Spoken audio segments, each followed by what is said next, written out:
Okay, so this is actually the first video for this season, and we're going to talk a little bit about power play because power play is actually something that we want to, really want to improve on for this year. And actually, before we do that, I thought this was interesting. Last year in the playoffs, so our power play last year in our league was about 14%. And actually, over the season, it was about 14%. But look at the NHL here. Now, this is the playoffs. Look at Edmonton, 46%. That's pretty incredible. I think Vegas won the cup last year. They are at 21, almost 22%. But look at the regular season. So the regular season, and this is where my head was at. I was originally thinking that power play is around for a really good NHL power play is around 30%, between 30 and 35%. You can see the Edmonton Oilers had 32%. Then the next closest was 26%, 25%, and so on. But you can see that that some of the top teams in the NHL. I mean, they're upwards of over 25% on their power play. So you imagine if we got our power play up to 25%, we'd be doing quite well. So this is something that we want to work on this year, and this was one of our goals that we set for ourselves. So our power play setup is what we call the umbrella, and this is pretty common. You'll see this in the NHL. There are other options you can go with, things like the overload and so on. But the umbrella works quite well. Most teams use it, and like I said, you'll see this as a common setup in the NHL. They might vary it. Teams in the NHL level, you'll probably have a couple of setups depending on what the defensive side of things are. But for us at our level, we're going to stick to one, and then we'll see how we progress. And if we can throw in a second setup, to change things up later in the season, we will. But we'll stick with one right now. That's the umbrella. This is the Washington Capitals against the New York Rangers, and at the moment, if you look at where players are it doesn't look like the typical umbrella. But what you'll notice is that as the play progresses, they move into the umbrella. So just let me play it here for a moment. And you'll see the players move around, and you see right here. Now you're into a situation where we've got the umbrella set up. And actually, the guy in front of that right here, he was actually out here somewhere, and he knew he had to get into here. So he moved into that position fairly quickly. He knew that's where he should be. So this is the typical umbrella setup. So if you're not familiar with this, the reason it's called the umbrella is basically you've got three guys like this, and then you got your two guys down the middle, and of course it looks like an umbrella. Nothing too complicated there, obviously. So what's great about this is you've got lots of options with the umbrella, no matter where you're putting the puck to. The tendency is that you get the puck to the what we call the quarterback, which is this guy right here, and then he kind of dictates the play a lot of times. But a lot of people think we're just trying to get a shot down the middle here, and there's some truth to that because of course you can see all the net and there's a lot of screening going on here, but you can see all the bodies you got to kind of get through. And now the Rangers have set up the diamond shape for dealing with this, and that's pretty common in how you deal with the umbrella. But with here, you'll notice that this defenseman, and this is a mistake that our defensemen, you guys tend to make at this age, that you guys would end up right here. And the problem with that is that look how close you would be to this defender. You've got no space. But the NHL guys, what you'll notice with them is that they're right at the blue line. In some cases, they've actually got both their feet outside the blue line here, and the puck is just inside the blue line.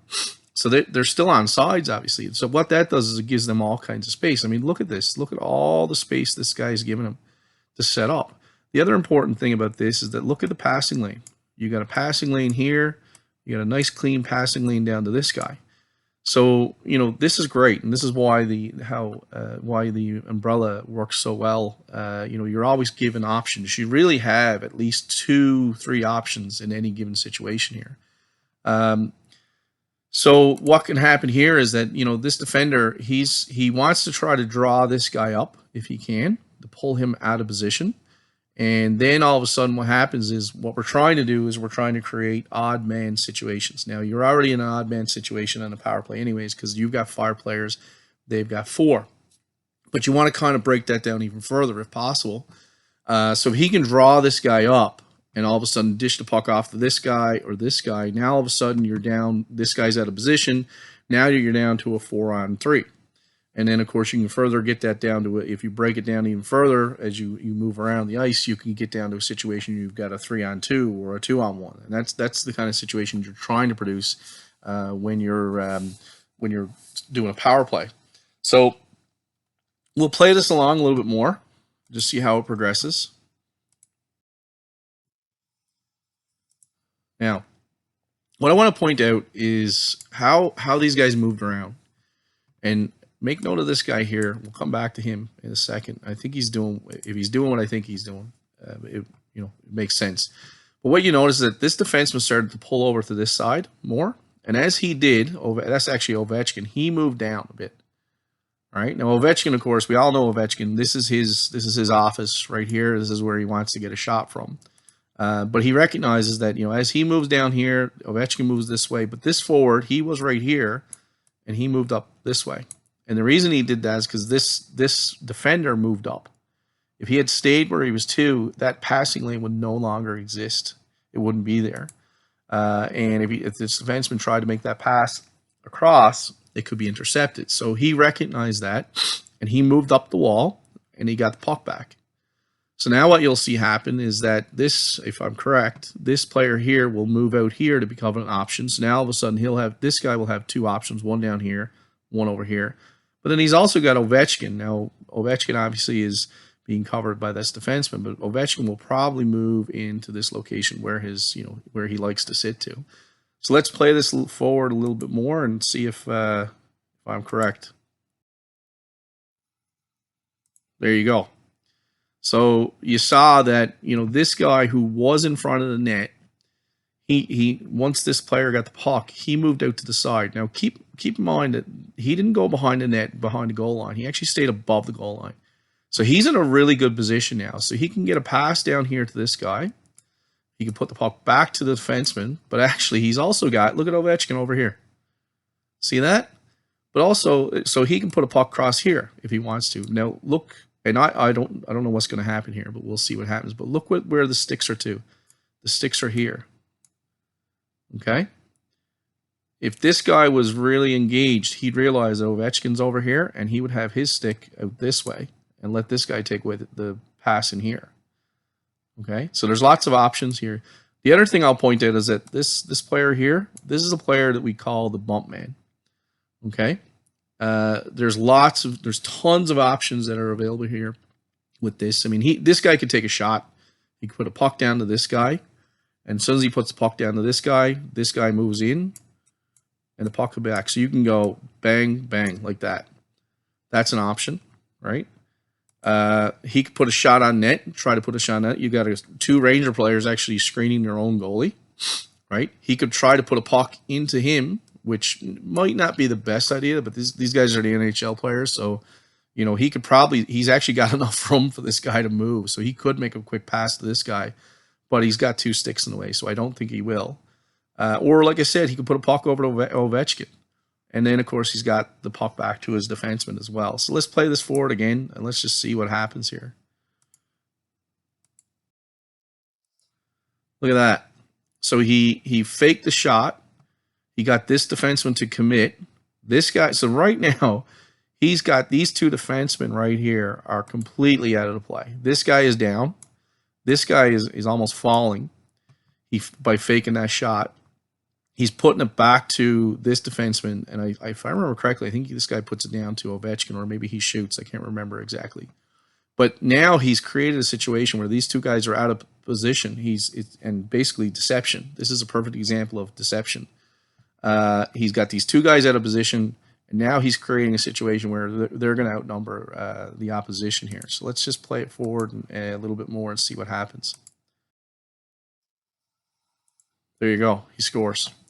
So that little bit of deception, and it's all, it all comes together as one. I mean, we've got the guy down low who was down by the goal line here. We had the bump guy here. We had Ovechkin, who they were watching over here.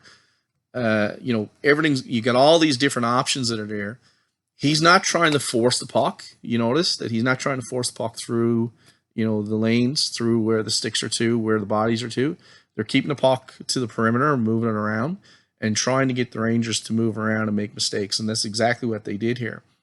He moved down with the puck, and he faked the shot. This opened up his defenseman for a nice one-timer, and the puck's in the back of the net. So this is a great example of how how to use the umbrella. It's not all about just getting shots out in the point. You got to remember to move around and have options. You can't just be standing still. And if you watch that sequence back again, you'll see that the Capitals players are always moving. They know where to go at, depending on where the puck is to. The guy who was originally in front of the net, I think it's 85 here, he was in front of the net. As the puck moved to the boards, he moved out to the side. He became an option, right? So if the puck actually went back to the defenseman again, actually, perfect example. The puck did go back to the defenseman. He didn't stay on the side here. As soon as that puck was going back to the defenseman, boom, he went straight to the front of the net. And he's going to the front of the net to pick up a rebound, to get a deflection, something. He's not hanging out on the side of the net. The problem we ran into last year a lot of times with our power play was, we'd have guys out here, guys trying to sneak down the side when it wasn't the right opportunities. But you can see here and how the guys in the NHL, the professionals, the best in the world, how they do things. It's not an individual process. It is entirely a unit process. They have an end goal at the end of the day, obviously to score a goal, but they all know where they need to be. They started off this whole sequence. They were not in the umbrella setup, but they knew they had to get to that umbrella setup. And once they got, they had possession, they got set up, they put their guys where they needed to go, and they moved around as required to give each other options. So, perfect example of that. All right, so this is another setup. This is actually the same. I'm not sure if this is the same game or not, but the two same teams. And again, you'll see the puck. What's happened here is the puck has gotten into the corner. They've lost possession of the puck, but they've jumped in right away and got it. And this is something we don't do enough of. At this point now, they've got control of the puck, and you can see he's got it down the corner. He's getting a bit of pressure from the Rangers on this side. Let me just draw. He's got pressure from this side. He's got pressure from here. So, what's he going to do to the puck? But he's got options, right? He can put the puck back around. He can do a little cycle with the puck down to his open man down here. He could bump it out to this guy. And I think there's a defenseman up here at the point as well. He could put it up to the defenseman possibly. But he's not going to panic. He's got options here. And that's the main thing. So let's just play it forward and see what happens here. There you go. Puck up to the defenseman. So, well, you'll notice right away, as soon as this is something that we don't do enough of. Look at Ovi over here. He's ready. He's ready for the puck. He wants it, right? So he's in his office. But you notice that the defenseman is right here. He's on the wall, and as soon as he gets the puck, he starts dragging that puck toward the middle. We're actually going to do a drill this week on Monday and Tuesday that kind of mimics this stuff, and dragging the puck toward the middle and getting shots. What you'll notice is he'll drag, if I remember this correctly, he'll drag this puck to the middle, and he'll drag the Rangers over in this direction, and then this forward here will come up. He'll be right here, I think, and then he'll get the puck back. So let's just play that forward. Delete that, and play this forward and see what happens. He's dragging it towards the center. He's bringing it over, and boom, right there. So again, back to what we talked about in the last sequence. As he was dragging the puck in this direction, you notice that this player came up. Now he's got two options. Look. He's got OV down here, right? And he's got a direct pass over here. So he's always got two direct passes where there shouldn't be any interference. This defender, he's trying to stay in the shooting lane. You can see where the direction of his stick. He's trying. He really doesn't want the puck over this way, but he's not really in a position to stop it. But you see where he's putting his stick to. You can see down here we've got a player. We've got our umbrella again, right? Like this. Okay, I'll delete that again because there's two players in front of the net.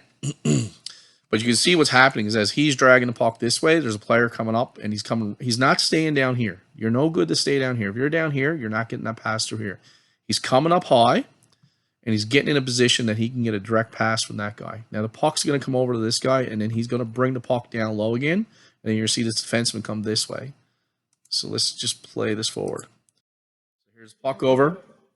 No, not quite right on what I said. I thought it was a different sequence, but anyways, but what you did see though is that this player here, when he got the puck here, this player realized what was going on and he moved out to the side.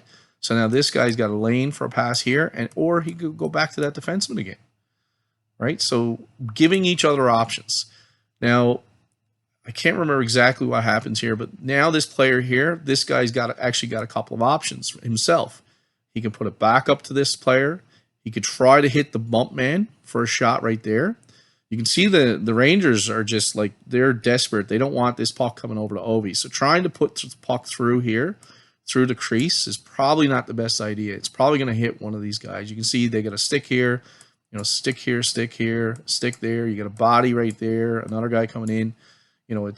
They're really overplaying this situation here. But what he could do is he could easily make a little bump pass over here if you want it, right? So he does have options here. There's no question about it. Let's play it forward. Like I said, I can't remember exactly what he does here, but let's just play it forward and see what happens. Okay, so you notice that the Rangers now all of a sudden, again, they're trying to block the puck from going across, right? He's backed up. He's giving himself space. He's getting pressure now, so now he's putting the puck back up to this forward here. And again, the forward's right here. He's actually got lots of options. He can shoot the puck. He can hit Ovi. He's got his defenseman over here, or he can go back down the corner again. So let's keep playing it forward.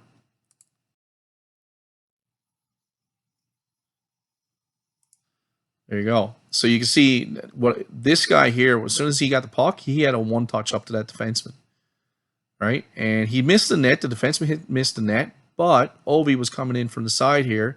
It bounced off, went right to Ovi and back in the net. So the thing about this power play is you're giving each other options.